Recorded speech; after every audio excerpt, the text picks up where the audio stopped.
We're going to do a little demo here for you. We're going to show you guys what we do when we respond to a vehicle accident with a person that's pinned inside. So sometimes what happens is you can see this car right here. If you guys get in a car accident, or someone gets in a car accident, we can have doors that gets compromised. So that means the doors, they get all crunched in and stuff like that, and you can't just grab the handle and open them up to get them out. So we have special tools on here that are called the Jaws of Life. Has anyone heard of the Jaws of Life before? Hey, we got one, we got two, we got three. All right, a few of you guys. So the Jaws of Life are these big, strong tools that kind of look, well, you'll see exactly what they look like. They're going to set them all up for you. But our truck companies, which is what you see right here, they're the ones with the big ladders on top. They carry all those special tools for extrication. We call it vehicle extrication.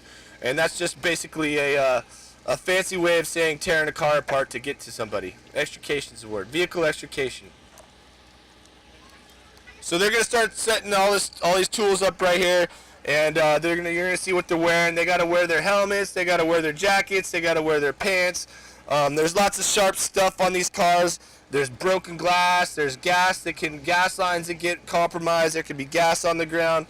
So there's all kinds of different hazards. We got airbags in here that could deploy at any moment. So there's all kinds of stuff we got to be careful on. And we're all trained in vehicle extrication from day one in the academy, and we continue our training, throughout our whole careers. As newer cars come along, newer technology comes along. Now we got hybrids, we got electric cars, we got cars that are just built sturdier. They're harder to get into. So some cars are easy, and some cars, you can find them in positions you would never imagine, upside down, underneath other cars, and we got to be ready to handle anything, because we can't call 911, so we have to handle it. We are 911. There's no one else to call. We're the last resort. So basically, anything that happens, we have to figure it out and have to get these people out. So what you see my man Nate Smith right here, this is engineer Nate Smith. Say what's up, Nate.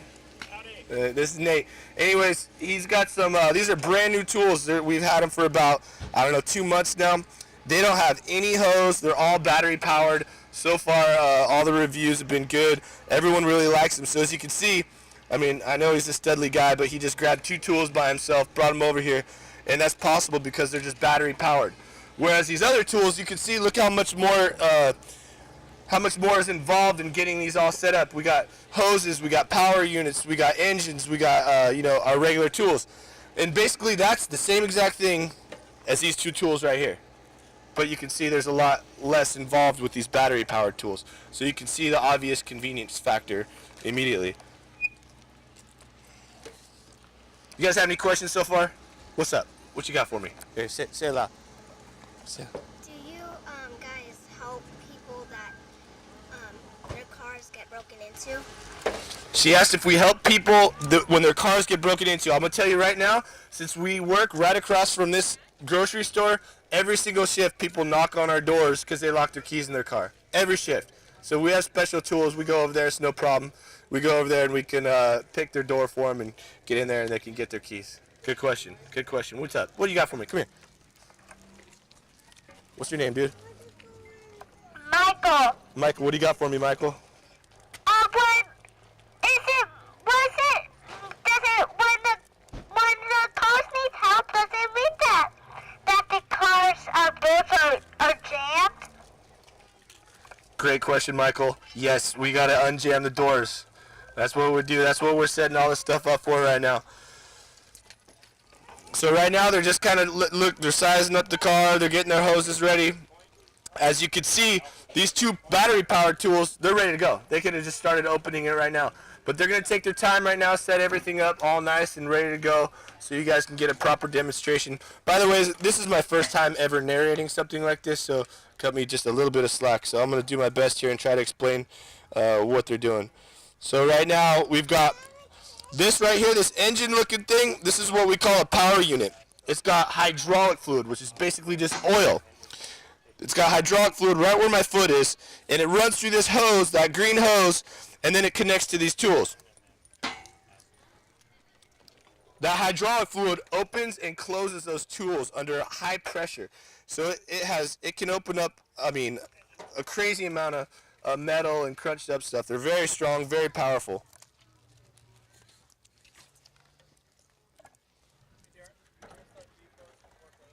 Cool. All right, so they're gonna go ahead and get started here. So what they're gonna do first is they're gonna, on this particular car, they're gonna figure out a way to get those tools to get in there and do some work. So they're using what's called the irons, which is a Halligan and an axe. So what they're doing right now is called getting a purchase point. So they're just making a nice little opening so they can fit. He's gonna go ahead and grab the battery power tools, it looks like. And so now you guys can see what they did with that purchase point. They're gonna be able to stick the tips of the spreaders straight into that purchase point. And he's going straight for the driver's side door. So you can see he's already making a dent. He's gonna get in a little bit deeper.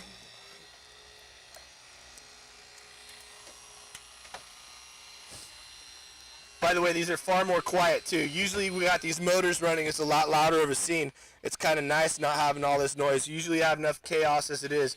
People, you know, making noise, engines running. So it's nice, these things are kind of nice and quiet. So if there's someone inside, say there was a driver inside, we would have someone in there talking to them, covering them so no glass gets broken on them. If there's any immediate medical need, they could tend to that. A lot of reassurance too, just telling them, hey, we're going to get you out. We're going to do our best to get you out as fast as we can. And bam, you saw it, just like that. No, nothing to it, right? Got that first door open. So that was pretty easy. So we can, like I said, we can deal with a lot of different things. This is basically what we call a door pop. So we get a lot of basic door pops, which is what you just saw, a basic front door that isn't able to open on its own, and we just use a little set of spreaders to get it open. But now we're gonna get a little farther along, and we're gonna open this thing up all the way, so you guys can see what kind of damage we can do to a car and how open we can get to make some room to get people out.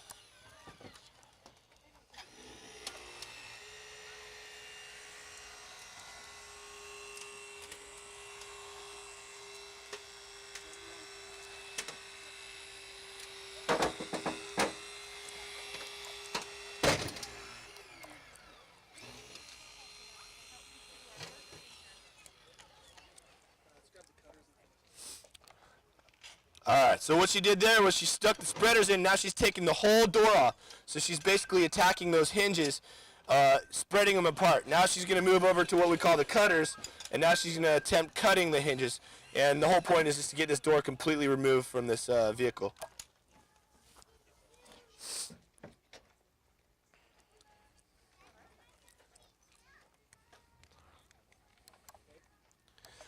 Other little things we can do. If we take the seat and we lean the car seat all the way back, that immediately gives us room right away.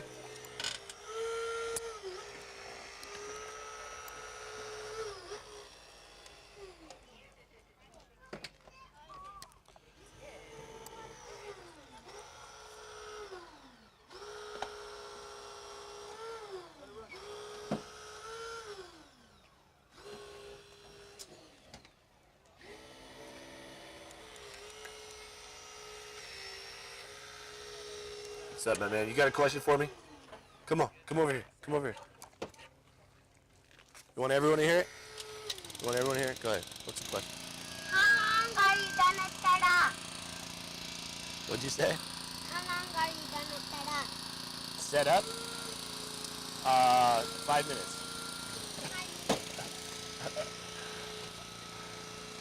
I'm not sure what the question was.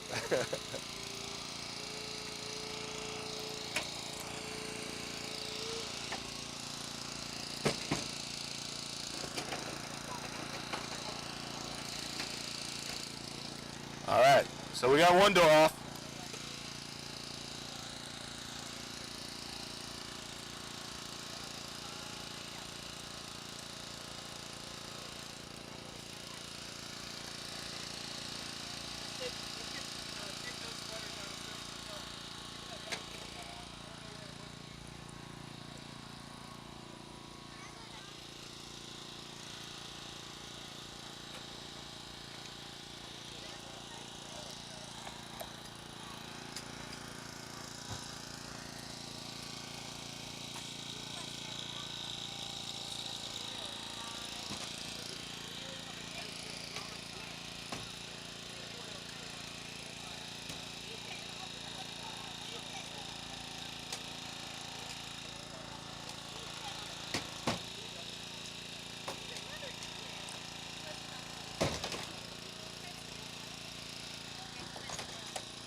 How you guys doing down there?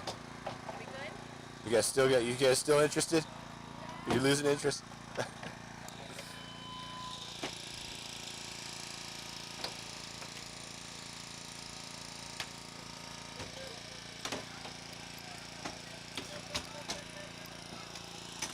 Alright, so it looks like he's made some quick work of this back door.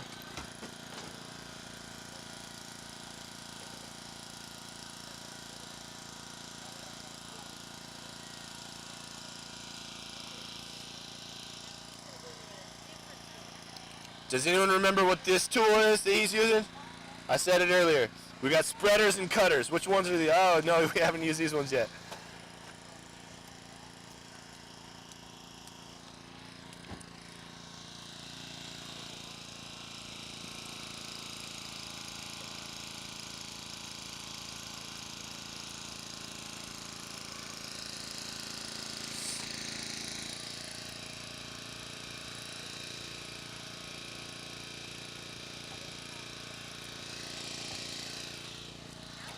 Alright, now she's grabbing the cutters. Looks like they're going to make the switch over.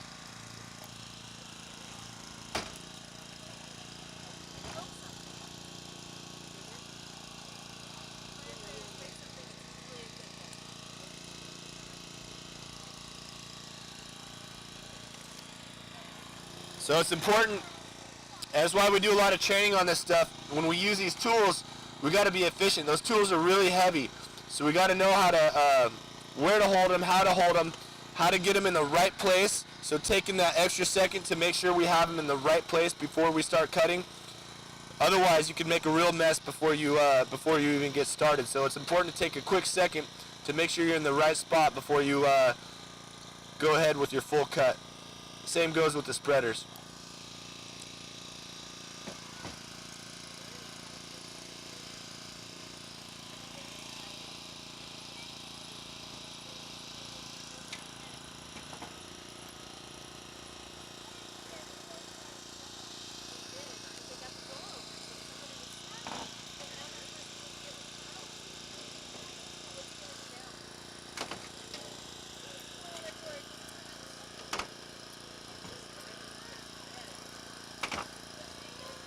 So the door is basically out of the way. They're going to take it all the way off now, but for all intents and purposes, the door is pretty much out of the way. We can get someone out of there, no problem.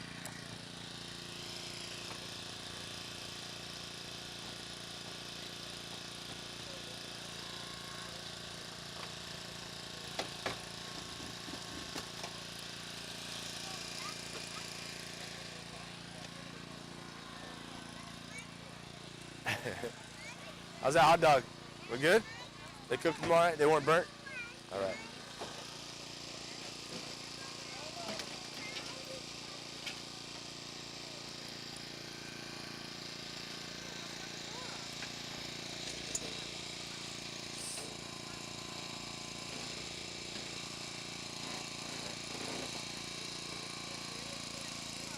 Yeah, what's up, buddy? How do you get a house door? A house door? Yeah, a house door. We use the axe. An axe. Yeah, that's right. Yeah. My man Michael had a question. He wanted to know how we get a house door open. I told him we use an axe. That's where we carry lots of axes on the fire trucks and the fire engines. We use axes. We also use a pry bar, which we call a halligan, but we'll just say an axe for now. We'll keep it simple. We use an axe. You got an axe? Oh, a toy axe. Okay. Oh. This right here by my foot, this is the halligan. This is that prying device I was telling you about, Michael. So we use an axe with this right here to get through a front door. We got all sorts of prying areas on this tool that we can use to get in the door. So it looks like now they're going to work on taking the hood off this thing. One of the first things they got to do is get this glass out of the way. So you can see Engineer Smith is breaking through the glass. He's going to make a nice clean cut around the whole thing. Keep it all in one piece so it doesn't make a huge mess. So once he's done chopping around this whole piece of glass, we'll take it and just get it completely out of the way.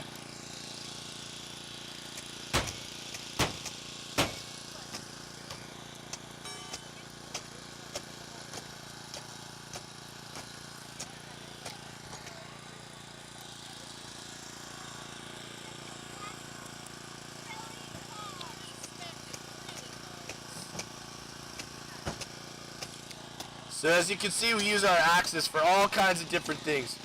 Almost anything you can use your imagination for cutting, for prying. We take it to the roofs with us. We can break tiles with it. We do all kinds of stuff. You can use it to even keep doors open for like a door chalk. All kinds of stuff.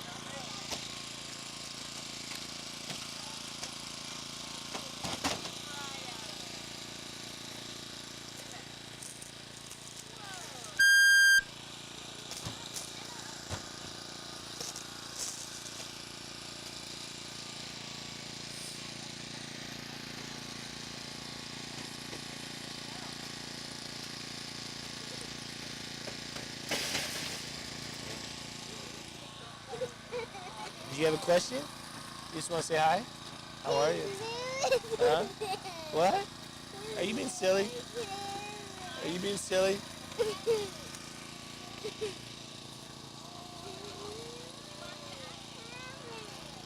You got a question? Yeah. His roof is heaven.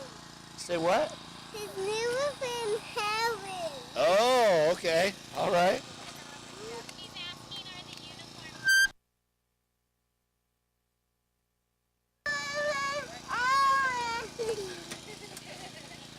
I'm not sure. Oh, the uniforms. Yes. Yeah. So she had a good question. She asked if the uniforms, basically our turnout gear, our safety gear that these guys are wearing, she asked if they're heavy. We're all pretty used to wearing them, but I would say for the first time you ever try them on, they take some acclimating, especially when it's really hot outside. They can really get your body temperatures up really high. So it takes a bit of acclimating to get used to those uniforms, definitely.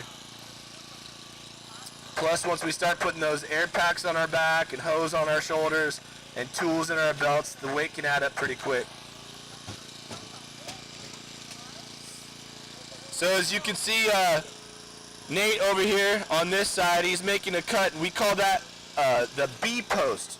So the A post would be the closest one to the windshield, and then he's cutting the B post, and you can notice he's cutting really high on the B post. And the reason for that is all your seat belts and components like that are located lower than that. So he cuts real high to avoid all the pressurized cylinders and all the seat belt components and things like that.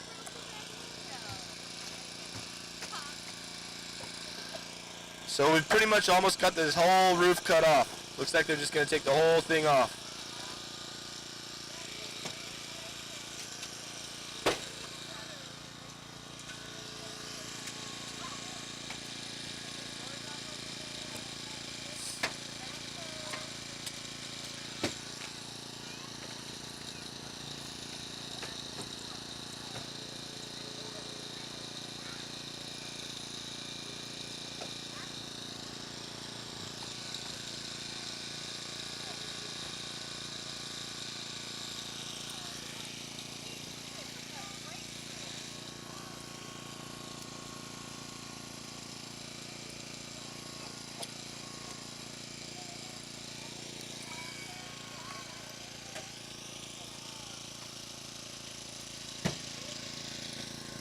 So if this was a real incident, we would have all kinds of different resources on scene. So we'd most likely have some law enforcement, whether it be PD, CHP. We'd have another fire apparatus, at least one, an engine company, and then we'd obviously have these guys who are on a truck company, and then an ambulance. So we're all responsible for doing different things. So as you can see, the truck company is responsible for getting the people out of the car. The engine company is going to be responsible for patient care and scene safety. So things we worry about is gas on the ground and a possible fire hazard. So the engine company, they're there to have a hose line on the ground just in case sparks are to happen, because it's way easy for a fire to ignite, especially if there's spilled gas on the ground. So the engine company can protect the truck company, and then the ambulance is there to take the people to the hospital. And then once they get to the hospital, they've got the doctors, the trauma surgeons. So it's just a big web of people designed to help out anyone that's injured in some sort of vehicle accident. It takes a whole lot of people to make this thing happen.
Yeah, so this is the last part now is they're going to take the roof off. So all the doors are off. And if this was a regular on the regular roadway, we'd have the people out. Now we're going to simulate if these doors, if we couldn't get these doors open, whether they're pinned between two vehicles or whatever reason we can't get them out the doors. Now we're going to cut the roof off to show you just another option of how we can get people out of a car. So if these doors weren't an option due to obstacles or whatever, then our next option would be to take the roof off and get them out through the top.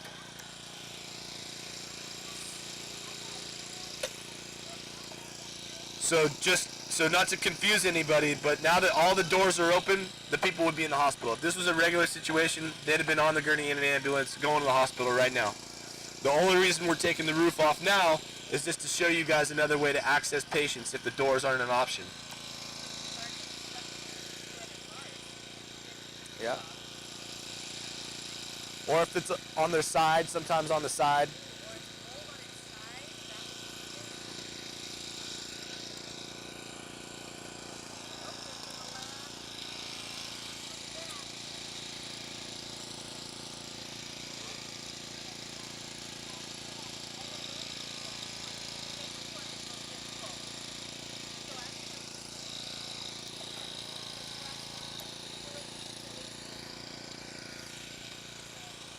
You got a question, my man? You got a question, buddy? Come on. Come on. What do you got for me? Talk right here. Which beam is the toughest? What was that? You don't have to whisper. You can just tell me. Which beam is the toughest? Oh, probably the back one. He wanted to know which beam or pillar is the toughest, or post is the toughest to get off. Maybe we'll ask these guys, but I would say probably the back one because it's the widest. So the front two are pretty easy because they're narrow, but the back one's obvious. Hey, so there's the roof. So if the car was on its side, take the roof off just for easier access. Hey, why don't you say we give these guys a round of a hand? I'll give them applause. Good job, Chuck 3. All right, nice work. Well done. So that's it. You guys saw there's lots of glass on the ground, all kinds of crazy stuff. So we'll try to stay out of this area just because there's all kinds of nasty stuff over here. But does anyone have any questions? You guys got any questions? You guys enjoying the hot dogs, chips? All right, good. Well, feel free to hang out a little bit longer. But that was our vehicle extrication demo. Thanks for checking it out. Oh, we got a question over here. What do you got? Yeah. Oh yeah. Go for it. What if there's no key and then you can't get inside the thing, the car? All right. So she wanted to know if there's no key to get in the car. So these are our keys right here. Those are our keys. That's how we get in. If it's locked or if it's, all crunched up, that's what we use. But you were talking about locked cars at the grocery store. Are you talking about a car that's not messed up that just needs to get in because someone locked their keys in? We got special tools. They're like Slim Jims. We do it every single shift. Someone knocks on that door. I don't need this anymore. I don't know why I'm just used to doing it. But yeah, we do it every shift. Someone knocks on the door. We got Slim Jims. We go over there and we get people into their cars so they can get their keys all the time. Yep. Kind of like a tow truck driver. Yeah.